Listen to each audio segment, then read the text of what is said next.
that over.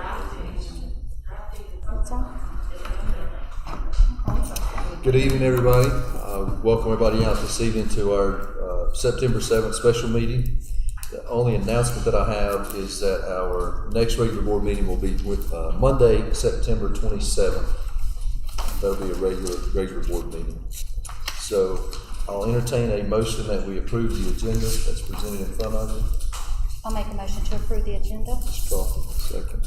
Second. Mr. Caldwell, all in favor? Aye. We do have a couple of people who have signed up to speak in public comment this evening. Just a reminder that that time is a total of 30 minutes. Each person will be allowed 3 minutes. So we'll start with Lane Lowe is the first one. And you can, at the podium, yeah, and you can pull your face covering down if you don't mind while you're speaking.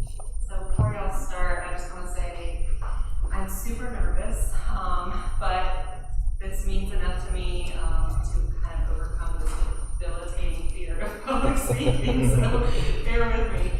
All right. Hello, Clay County School Board and members of the community. I'm Lane. I'm the mother of a kindergartner here at Hayesville Primary School.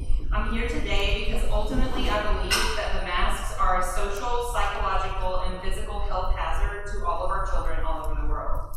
However, I also recognize that the COVID case numbers have been high in surrounding areas, though it seems they've been dropping over the last few days.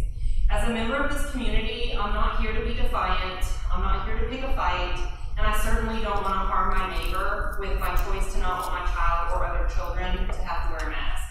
I'm here to ask for a compromise that's backed by peer-reviewed medical research studies. I'm asking that the school board recognize face shields as parallel to masks when it comes to approved face coverings.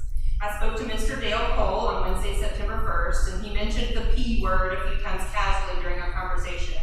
But this is not political. This is about our children. And I don't care what side of the fence you're on, your kids have the right to breathe the same air as my kid. I'm coming to you today as elected officials who are here to serve and represent our community's voice in public education. Mr. Cole told me that he's had the same conversation we had on Wednesday over 400 times. There's only 1,244 kids in Hayesville school system, so it sounds to me like the community is overwhelmingly asking for the school board to represent their views and values on this issue. I understand that the school board is making decisions with the intention of keeping as many students in face-to-face learning as long as possible, and I agree with and support that effort. We're on the same page there, and that's why all I'm asking for is a compromise. Yes, there's guidance coming from the CDC, and today it says this, but yesterday it said that. While the CDC is busy changing their guidelines daily, there are scientists and panels of research teams running studies on these issues and questions of masking. And those studies show that masking is a danger to our children, and that wearing a face shield is just as effective, if not more effective, at protecting the person wearing it than a mask. The CDC's guidelines are just that, guidelines. And we owe it to these children to question overstepping guidelines and make more applicable adjustments that are more inclusive to all students with varying needs and desires. All I'm seeking is the option for a choice for the students and families, not an elimination of face coverings, but the choice to wear a face shield in place of a mask and have the same quarantine guidelines apply across those two face covering options. It's a reasonable request, a request that I started to a county commissioner who told me to go to the school, who told me to go to the superintendent, who told me to go to the health department, who told me to go to the county manager and county commissioners. Everyone is passing this issue on to someone else. And so I'm asking you, the school board, to make this decision and stand up for our kids. I've been made aware of the fact that most of you on the school board don't support the wearing of masks and that you're just doing what you feel like you have to. But there's another way. We can protect everyone while allowing another option, face shields. Thank you. Thank you, Ms. Lowe. Next, Mr. Paul Rose.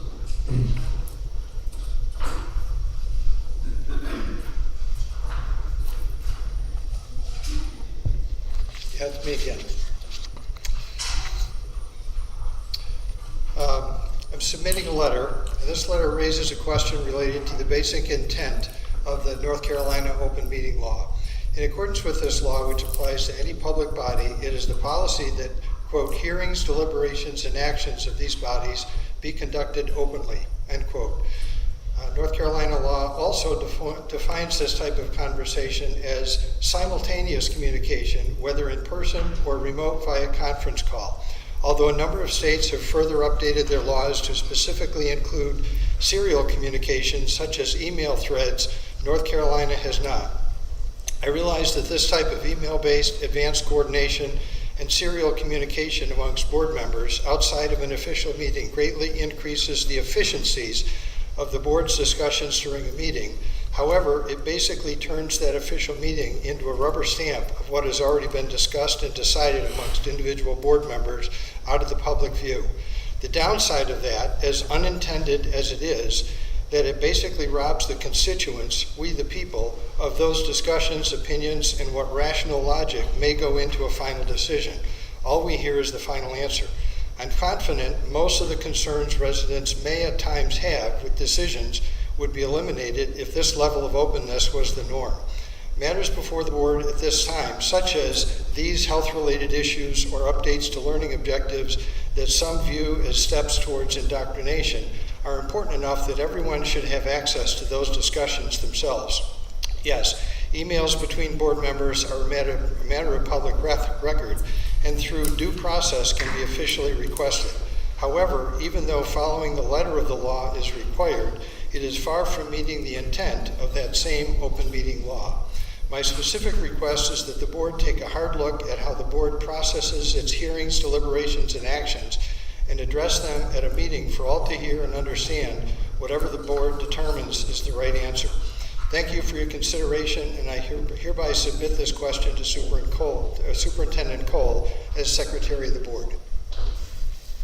Thank you, Mr. Coach, Yeah. Thank you.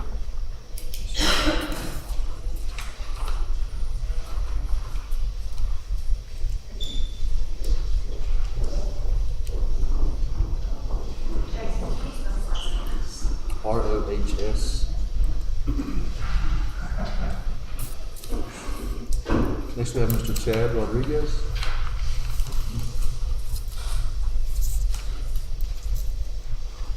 How are y'all? Yeah, I spoke at the one, I don't know, a couple weeks ago, whatever that was.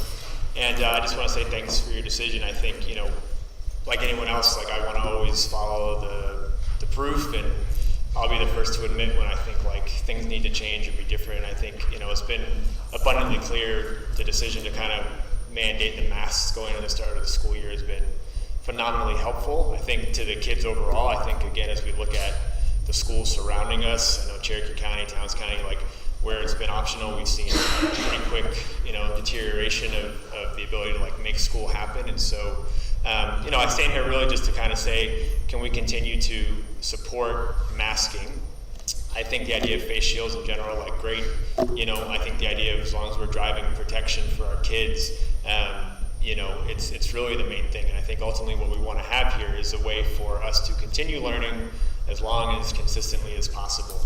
And it's working. You know, I know at least within the elementary school, you know, where I have 3 children across, you know, kindergarten to 4th grade, you know, it's working. It's, you know, helping kind of mitigate those big moments. I know we had some issues with the high school and kind of like a lunch, you know, outbreak and things like that, and adjusting accordingly. But I think, you know, in the midst of all of it, we could see that like it has worked, and I think it took the bravery of this group to kind of go against everything else, or you know, in that regards, like just the overall kind of feelings of a thing to get to the bottom of it, and it's helping. So you know, I think at the end of the day, that's where my kind of stance still sits: is can we continue to drive and support masking and just indoor protection in general, and not make it an option in that regard, because you know, clearly it's going well compared to other schools. Is it going to be perfect? Absolutely not. Are you guys all doing your best? 100%, right? Are the teachers doing their best? Yeah. You know, do my kids come home and is it like ruining their day? Not really. And you know, so if we can stick with that, I think that would just be pretty monumental. On top of that, you know, I think what I just hope for is that there's, I guess, a bit of a confusion and curiosity, because as I understood it, you know, kids have, you know, the school's always been really comfortable with setting mandates and rules, and and I'm confused as to why all of a sudden this has become so politicized. I know when I enrolled my children in school, they couldn't come to school unless they had a bunch of shots and vaccines. And, that's always been like a pretty normal cadence for how school operates. And so, I think hopefully what I'm trying to convey here is like, where is that sensibility that we had for years and years before, right? The thing that I had when my kids went to school and needed more shots, and because I was told to, right? I wasn't up in arms over it. It was just what was needed to attend school. And so I think, knowing that we can take that approach still and just support that and will help continue to see that our school doesn't deal with it as bad as others. Thank you. Thank you, Mr. Rodriguez. Next we have Mr. George Elber.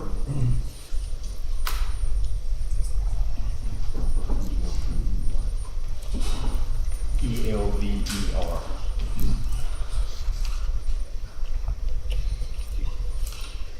I think we got it. Hi, my name's George Elver. I'm a resident of Clay County, and my daughter is a student at the Clay County school system. I would like to start out by acknowledging that at the last meeting to discuss the obedience mask, the citizens who came into the meeting were told they couldn't come in without a mask on. My point with that is that it appeared as though the decision on obedience mask was already made prior to the vote being taken. I don't want to waste time discussing the uselessness of an obedience mask against a virus. Most people's science is determined by which social media video they watch or which news channel they watch. I'd rather discuss other issue I see with the mask mandate. Schools are where we as parents send our children to learn. We believe that the school will teach them many of the basics they will need in life, such as math, reading, writing, and so on. We also believe that our children will be taught social studies, world and American history, and other classes which show the difference in types of governments, to include how and why they were formed. We believe that our children will learn about the great constitutional republic, about our great constitutional republic and what caused the founders to form such a nation. The right to the individual and the power of the people over the government has been well recorded in founding documents and in other writings during that time. Fast forward to where we are today. The issue I see is the very government institution which we as citizens have entrusted to teach our children about our great country are in fact demonstrating a different form of government. A form of government where an individual's rights to make decisions about their own life and medical choices are removed. What I see is the government body of a school teaching our children that freedom and liberty are only allowed when the government determines it to be safe. Fear is the teaching point, and the government will keep you safe as a message, as it has been with all tyrannical regimes in history. You made a decision in July that the wearing of the obedience mask will be left to the decision of the parents, as it should be. I request that you return to that decision and demonstrate the idea of government as intended by our Constitution, one that protects the rights of the people. Thank you. Thank you, Mr. Elber.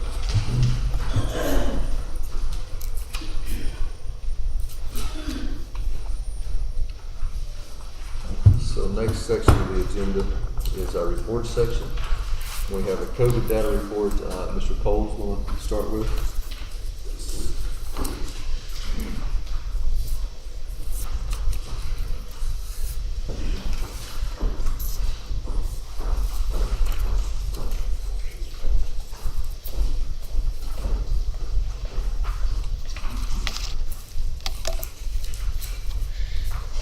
Thank you, members of the board. I only had one slide to share tonight, so we didn't put that into a presentation. I just made enough copies to put outside so that people could pick one up. So this is the handout that was out there that has cumulative data first 3 weeks of school. I just wanted to make sure that before the board made a decision tonight, that you had a chance to look at what the first 3 weeks look like. This is the same data that we share on social media every Monday, typically. We didn't yesterday because of the holiday. This is data that came out at 4 o'clock today from our school nurses.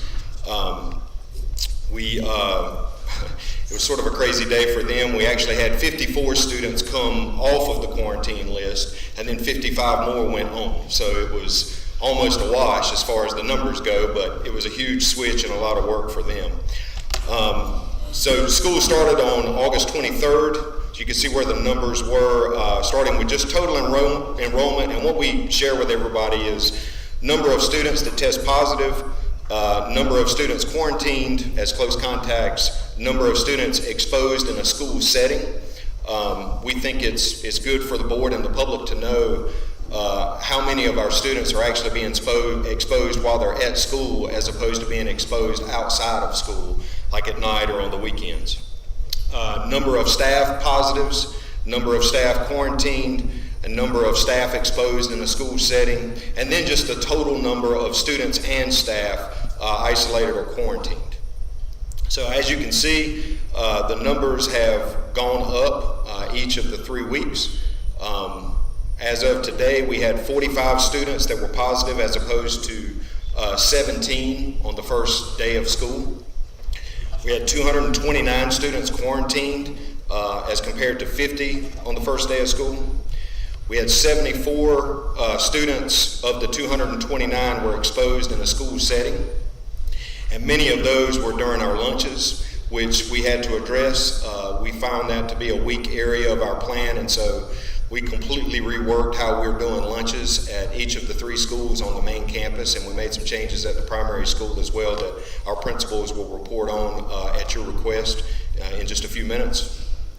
Number of staff positive has remained almost the same. We had 2 on the first day of school that were positive and 3 as of today.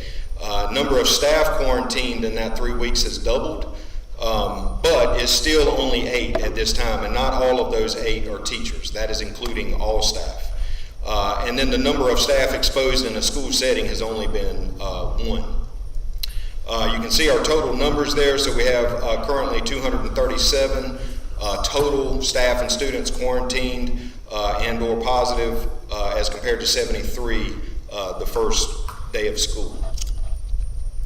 So I just wanted to share those numbers, and those numbers will go out to the public tonight as well, if they haven't already. They may have already gone out. So this time I'm going to call up, just first of all, we'll go in the order of, I always end up starting with the primary school, so I'm going to start with the high school tonight, and we'll work downhill tonight. Let Mr. Everland go first.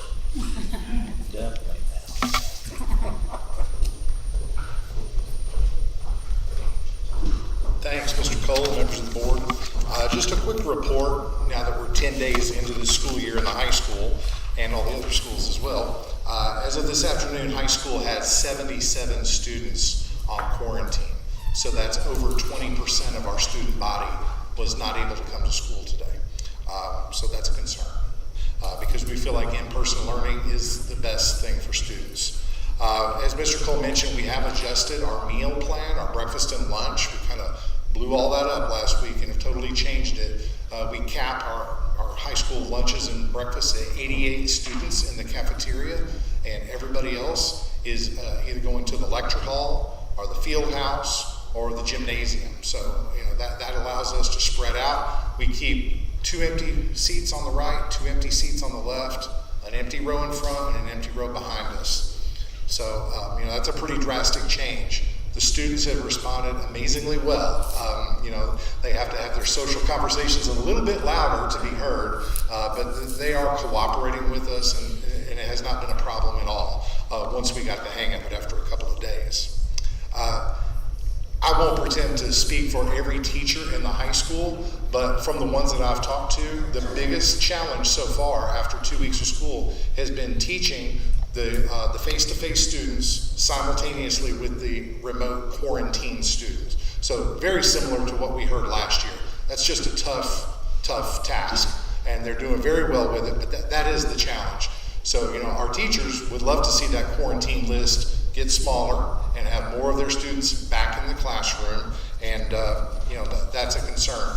Another concern is just for the safety of the students and the staff. I mean, we have a colleague that's in the hospital right now, and that's weighing heavy on my staff's mind right now. It's a tough time right now for our high school family. So nobody likes the masks. I don't like the masks. But I just want to tell the board I appreciate your thoughtfulness and your actions in helping keep our students and our staff safe. I'm bound by the North Carolina Educator Code of Ethics. And If you read that, it's a pretty obscure document probably, but if you look it up, the very first thing it mentions is that a North Carolina educator is not going to do anything that's detrimental to the safety and health of our students. So, thank you. Any questions for me? Questions, Mr. Ogle? Thank you, Mr. Ogle. I don't have Yes, ma'am. Ms. Wallace, middle school.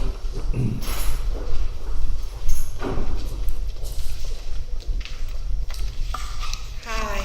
So at the middle school, very similar to what Mr. Overland said, we were finding that there was some spread at lunch based on just the fact that we were so close. So we reworked our lunch schedule to put folks 2 seats apart, spread out 88 in the cafeteria, and then we have a schedule where they're spread out in amongst our media center and all the spare rooms that we have, so that they can eat 6 feet apart. And we're really kind of honing in on putting your mask up when you're done eating, so there's not a lot of sitting around just having the mask off. As of today, we have almost 60 on quarantine, but not all of those obviously are positive cases. I think that's coming off of the weekend and last week where there was still some closeness from being at lunch. And I think there's some other like athletic events that occurred that don't have to do with school that I think where they got close, in close contact. I asked my staff 4 questions. What are some positives that have happened this year? Struggles this year? What do you feel about wearing masks, and what supports do you need? So on positive this year, overwhelmingly, staff was, seeing students face to face, seeing the student excitement about being back in school, seeing student engagement in the classroom.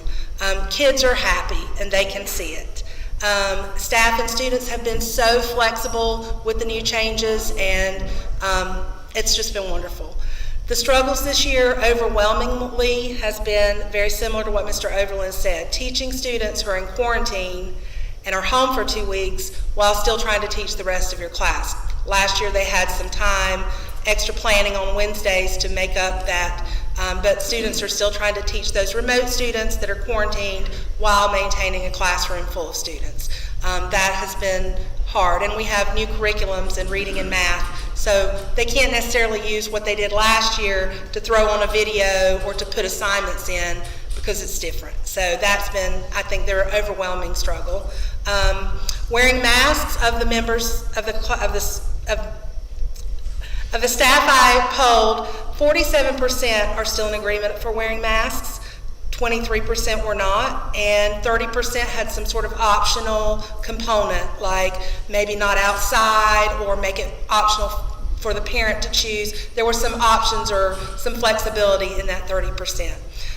Supports needed. Most everyone asked for more time, as teachers always do, whether it's a quarantine or not, more time for planning, clear communication with the staff and the community, a lot of need for understanding. They're asking for patience and grace as they're trying to be flexible in a classroom. This is still new to them now that they have a full class and students on quarantine, and students masked 6 feet apart, trying to teach all of that. So they're still learning in this environment as well, and just have understanding and patience and grace for them as they and support them in this as well. So that's what my staff had to say for you.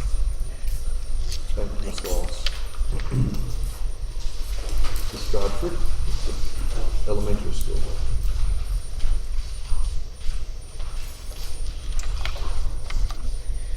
I would just like to start by saying thank you for giving us the opportunity to kind of share with you from the front lines.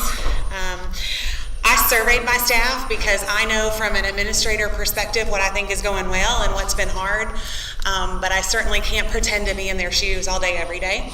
So I surveyed my staff, and I have, I'm going to share with you kind of the common themes that were persistent throughout the responses, but I also have a copy for each of you for every single response, because I think regardless, I think they're valid. I think that they each have merit, and I want to make sure that all of their voices are heard and understood by the board that represents them. So First of all, I started with, what's going well. And overwhelmingly, our teachers are so excited to have our kids 5 days a week. Last year when we started, we were going 2 days a week with one cohort and 2 days a week with another cohort. And those kids not being together until October was very difficult. And so for us to be able to start out 5 days a week has been very encouraging to our teachers. They love having our students face to face, and theoretically all the students that are assigned to them are face to face students, and it's just easier to teach in that manner. They have appreciated the protection from masks that have created a safe environment for kids to learn and for staff to teach. And they also appreciate that has enabled us to have reduced quarantines. I know our quarantine numbers are high, but we also realize that those numbers would be much, much higher if we weren't wearing masks. And so even though we've had to quarantine 2 or 3 students that may have eaten lunch together, we're not quarantining the whole class. And that has been a real blessing for our teachers to be able to maintain, even with high quarantine numbers, to still come to work every day and have children to teach. I asked them what the struggles have been this year. One of those is that elementary students need a lot of reminders about how to wear their mask properly. And it's better than it was last year. They're used to it, but children don't understand, especially in early elementary, how much 6 feet is. And so they need a lot of reminders, especially at the start of the year. Another challenge this year is that we had a lot of students start out on quarantine. And so they never had the opportunity to pick up their Chromebook or to pick up their materials. And so that's been a real struggle.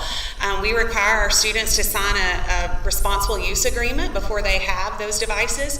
Our 3rd grade students have never used Google Classroom. They used Seesaw last year in primary school. So to have this many quarantines to start the year has been really challenging because they don't necessarily have a clear understanding of the expectations or procedures to access that information remotely. Our teachers really have a desire to connect and help our remote students, not our quarantine students, remain successful during their time away from school, but for some of our students that extends into 20-something days that they're out of school. With having students 5 days a week, which they love, there's not a lot of time to make sure that their remote students are staying on track. So of course, like the other principals have mentioned, planning time has been a real struggle for our teachers. I asked my teachers to give feedback. I did not ask, these are all open-ended questions because I wanted to make sure that I got not a generalized statement about how they feel. But overwhelmingly, my teachers support keeping masks in place in school because they want to continue being able to come to school 5 days a week and teach our students, and they know that that's what's making that possible right now. I even have teachers who said I'm absolutely not a fan of these masks, but I believe they're necessary right now. I asked my teachers if there are things that have been easier this year. They love getting to eat in the cafeteria. That's something we didn't do at all last year. And so our students this year are eating in the cafeteria, and even though that we're having to make adjustments to make that a safer environment, our kids love it. And that's something that we might have taken for granted in the past. They appreciate that you all have made the effort to make our fully remote students be taught by a separate teacher. That has really taken a lot of stress off their plate, and so they wanted to make sure that I expressed appreciation to you all for that decision. They love just in general being able to teach face-to-face for kids to understand more about why masking is important and how to wear it. I asked them what has been harder this year than last year, and of course their answer is there's a lot more sickness this year. And that has created just some feelings of anxiety and being worried about our students. They're also seeing the learning gaps that have been created because of COVID, and that's becoming more apparent. The last 2 questions that I asked them are what keeps you up at night? And for these answers, there's really not a common theme, but they are very personal, and I want to make sure that you have the opportunity to read them. And the last question I asked them is, can your school administration and your district leaders do to support you? And I've taken that from my perspective to figure out what I need to do to support my teachers better. I'm going to try and find more time in the day where they can devote to meeting the needs of their students. I don't really know, I don't have an exact plan on how to do that, but it is something that our leadership team is working on. We reworked lunch to make that a safer environment for our kids so that we can reduce that quarantine number even more. But I really want to say thank you to my staff who very candidly gave me their input and spoke freely about their excitement about where we are, but also the challenges of what they're facing. And I think more than anything, they need our support and they need our love, and as much as we can give them. Do y'all have any questions for me? Okay. May I give you each a copy of this? Thank you. And Ms. Clemens. Hi, I'm Heather Clemens. I'm the principal at Hayesville Primary School. I did something very similar. I surveyed the staff to see what their thoughts were. As of this afternoon, we had right at just under 50 students quarantined. Some of that has been from in-school spread, and as the other principals have shared, the primary source has been at mealtime. So we too made some adjustments there. We do have the luxury of having our own cafeteria.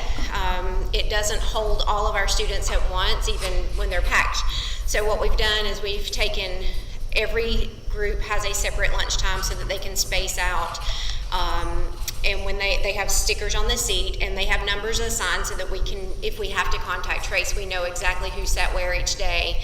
Just to simplify that process, because that can get overwhelming if you're trying to say, well, who did you sit by yesterday and who did you sit by on Monday, and it just gets confusing. So that way we know. And they are spaced out so that at the most you would impact, if you had a positive in the cafeteria, it would impact 2, possibly 3 other students, depending on where that seat is. Not all of our teachers are sitting in the cafeteria. Some have decided that they can space out better in their classrooms, and so we've allowed them to do that as well. Another concern or hurdle that we've had to overcome is getting an adequate amount of outside exercise time versus the amount of time that students can go without masks in a given day. So we've worked on that, and we do part of our recess in the gym, and they are able to run around in there. It's air conditioned and they can wear a mask for that part of the time, and then when they go outside they don't have to wear the masks. And then of course the teachers are taking outside mask breaks throughout the day as well, because they have access to the exterior doors at the primary school in most rooms. So that's a pretty simple thing that we can do to give them some extra times without masks. As far as what the other principals have said, I will reiterate, being in the classroom with their students face-to-face 5 days a week is the best part of the school year. It's been rewarding to be able to see them every single day, those who aren't in quarantine, of course, but to be able to be there and have them, and just to be able to make more progress already early on.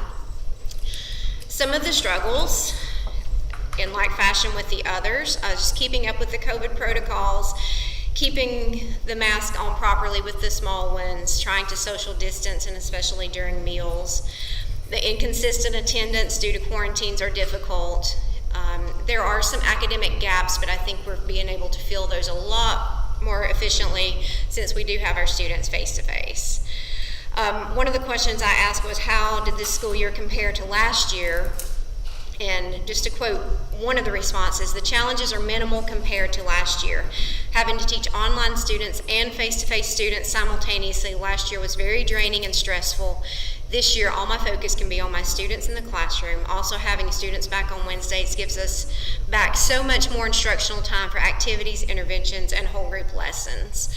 I thought that was a very just concise statement that represented all of the opinions of my staff. As far as their thoughts on wearing masks, the number one theme would be a dislike for the masks themselves, however, seeing the necessity of wearing them to reduce quarantines. An overall poll that I asked them, just a yes, no. Do you support the decision for masks to be worn in school? 80% said yes, 20% said no. And I also asked them what we could do to support them. The number one answer was to keep the mask in place so that we can keep our kids in school, because remote instruction is so terribly difficult, especially trying to manage the remote and the face-to-face simultaneously. Another suggestion they had was to provide more outdoor seating for students to eat outside and to make it a little easier to social distance at lunch.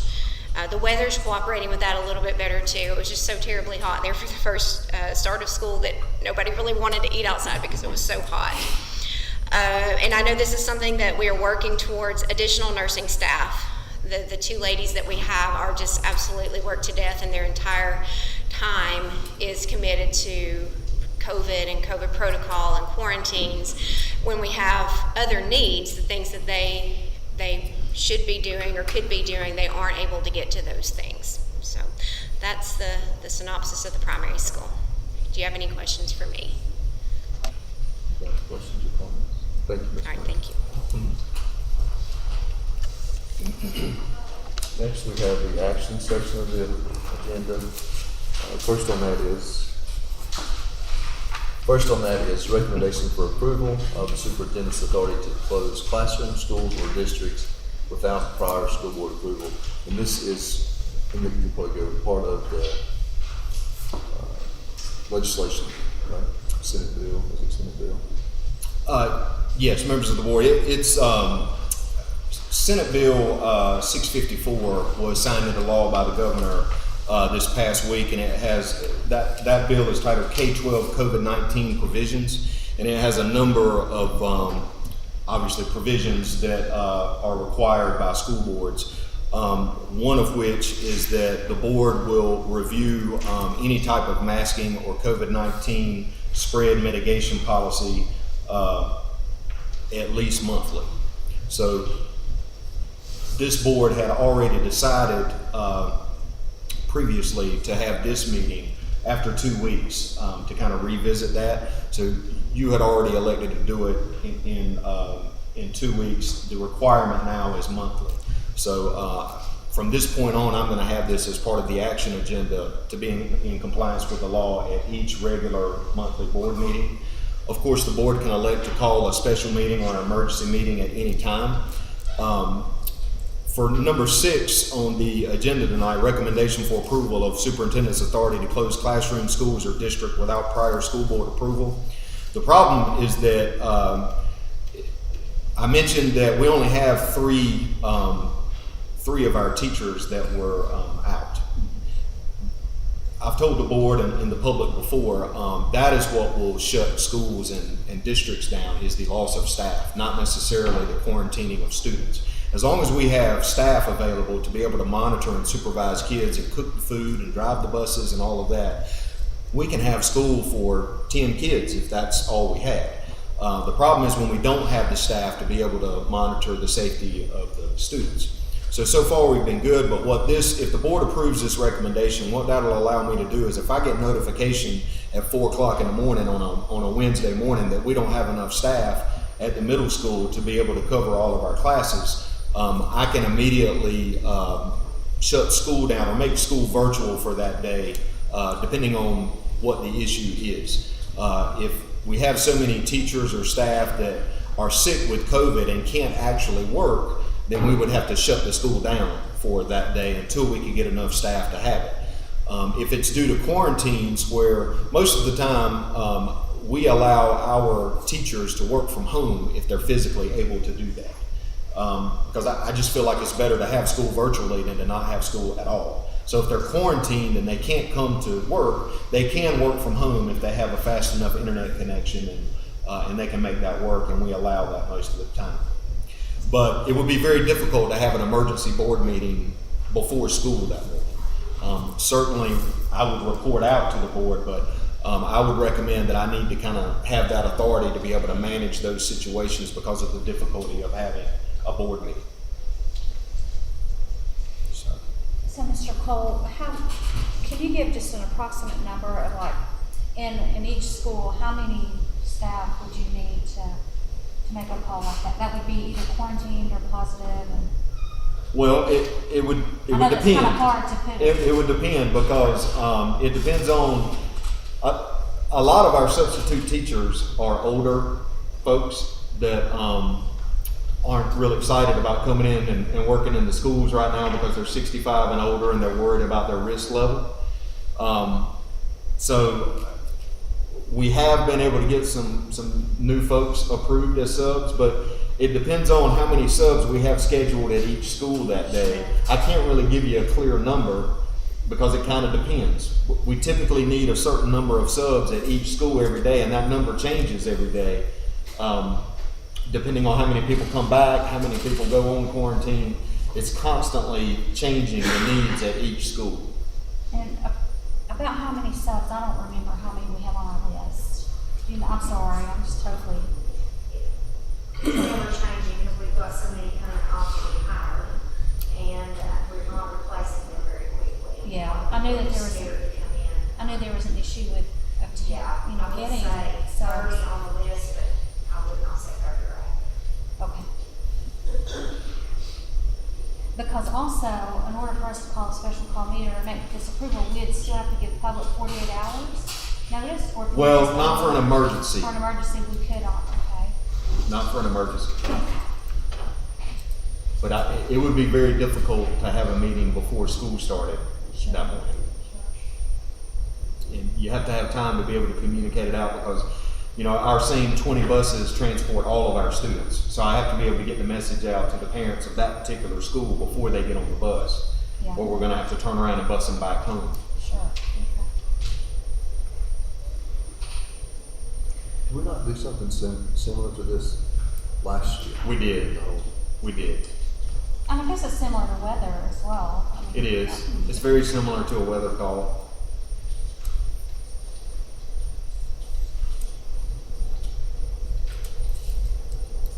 When, I guess the recommendation, I don't see any problem with it. How would you contact the board members and let us know? Would you do it by text or something like you usually do? I'd probably do it by email, phone call, and text, all at the same time, just to try to reach, because each of you has a different, like, internet situation at your house and cell signal situation, so I kind of have to do all of it, depending on the needs of each of you. Okay. Any other questions or comments?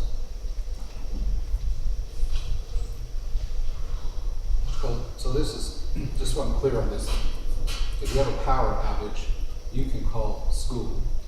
This is just specific to our the pandemic we're experiencing. Is that why we need to do this now? Yes, yes. It's for basically a public health crisis. But yes, if I have the authority to shut schools or the district down based on a power outage, a water outage, which we've had quite a few of here in the last year. This is just a sort of a unique situation because I never know from one day to the next, and the principals don't either, how many we're gonna have quarantined, and then it's a scramble to get all of the classrooms covered in a way that is safe. And because we just don't have a lot of substitute teachers, we pull people from the district level, we pull people from everywhere. And another thing is that a lot of our bus drivers are also employees. Yeah. And so if we get to a point where so many of our staff members that are also bus drivers do get quarantined, then we can't run all 20 of our buses. So we don't have substitute bus drivers either. This could conceivably impact just one classroom too, could it not? It could, yes. Yes, we could close one classroom if we had a certain number of the class plus the teacher were quarantined. We may decide that it would be in the best interest for that classroom to be quarantined.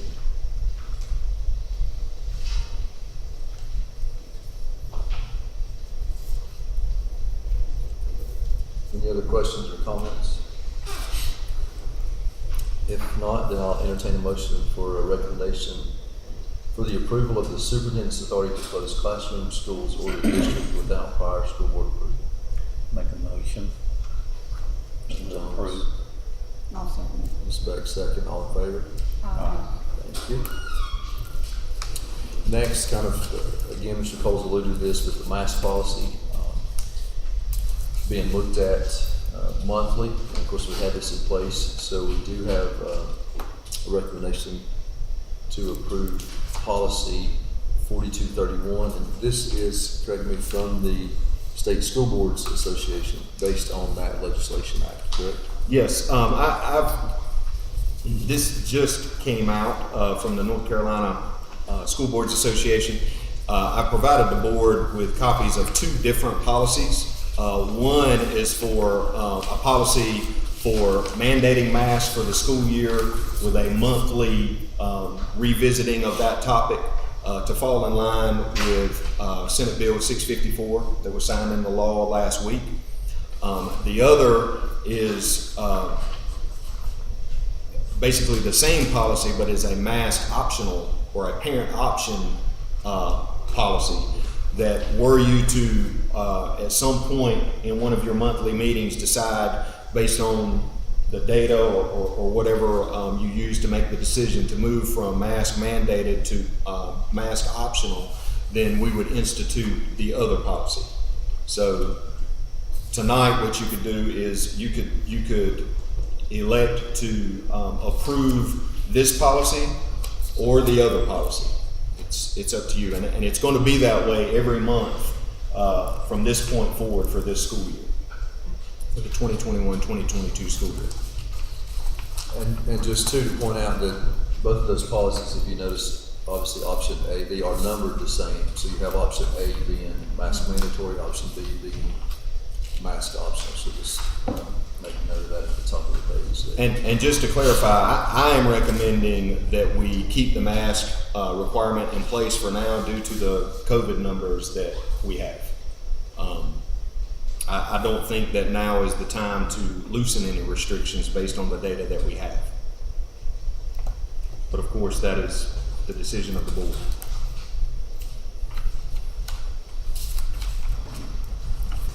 I don't see anything in here that, perhaps I haven't read it fast enough, but I find it interesting that, about the proposal, for the shields. If a parent chose to wear a shield, would that be accommodated within this policy? I don't see that. I mean, we're talking about just face coverings. It does specify that to fall in line with CDC guidelines for what constitutes a proper face covering. If you look on page 2 of this, the first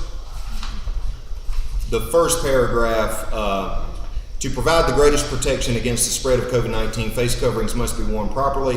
Face coverings should completely cover the individual's nose and mouth and fit snugly around the face with no gaps. Face coverings that have a nose wire are recommended in order to prevent air from leaking out the top of the face covering. Face coverings may be either disposable mask, also called surgical mask or medical procedure mask, made of multiple layers of non-woven material, or cloth mask made of at least 2 layers of tightly woven, washable, breathable fabric. For better fit and extra protection, a disposable mask may be worn underneath a cloth mask.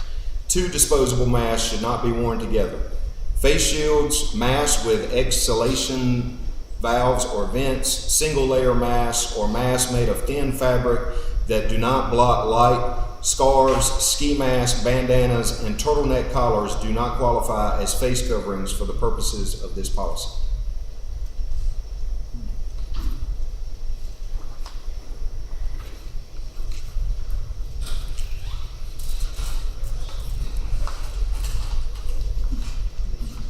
So the answer is no.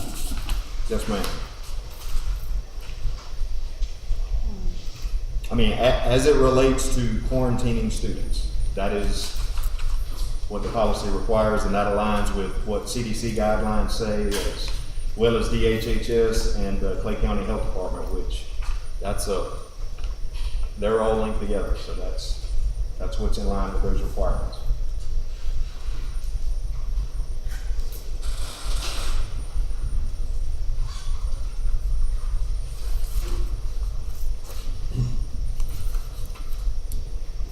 Any other questions, comments?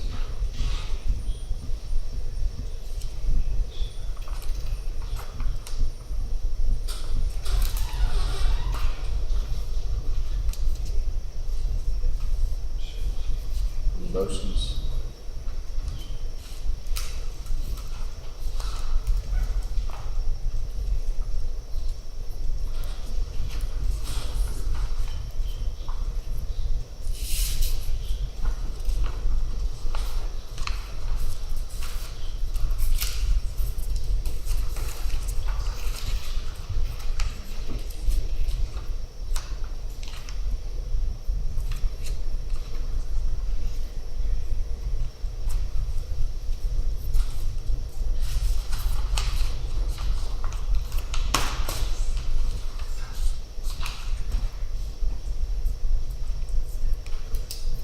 I'll make a motion that we keep doing what we're doing for the time being until we see a decrease in the, COVID. So Mr. Jones has made a motion that we continue doing what we have been doing until we see a decrease in the numbers. So that would be option A with this policy. Correct. Is there a second to that motion? Can we ask a question? No. Not during the meeting. Second. Mr. Caldwell seconded that. Any comments or further discussion? I don't have any. All in favor? Any opposed? Thank you.